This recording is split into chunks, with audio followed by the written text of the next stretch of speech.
So my last episode talked about how I was flown down to Atlanta to film a wedding and how I did it all on a $400 camera. If you missed that episode, click the link in the description below. What I forgot to mention in that episode was that in order to compensate for the low light of the venue, I shot at 24 frames per second, dropping my shutter speed down to 1/50th of a second to allow more light to reach the sensor. This follows the 180-degree shutter angle rule, which simply means that the motion blur will look the most natural, with the frame rate being half the shutter speed. Typically, for anything to look cinematic, videographers will shoot at higher frame rate, 60 FPS, 120 FPS, to have the option to slow down the footage in post. I mean, because let's face it, everything looks better in slow motion. This is the truth. Higher frame rates need higher shutter speeds, which decreases the amount of light coming through the lens, which is why I shot at a lower frame rate, lower shutter speed for the wedding. This forced my pace of the edit to be on the faster, more lively side,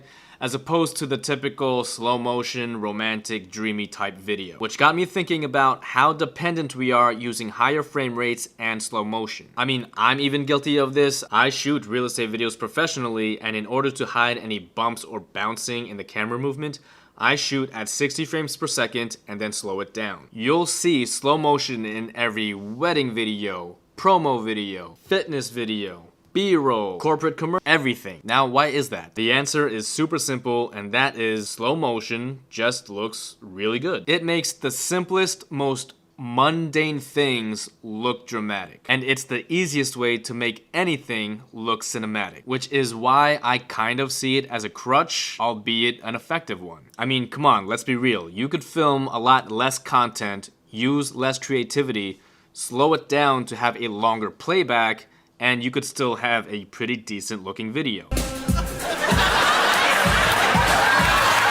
But let's challenge this. Can we make a cinematic sequence without using slow motion? I think we can, but to compensate for the lack of dramatic effect that slow motion gives us, we're going to have to make sure that the content of the video, what we're shooting, is amazing. And I think that's going to require a dope location.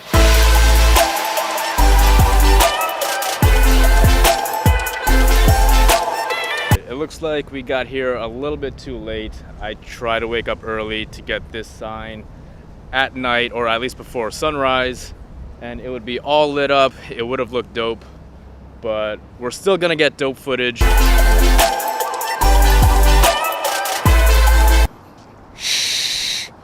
Did not realize how cold it was going to be. Trying to find some more interesting things to film.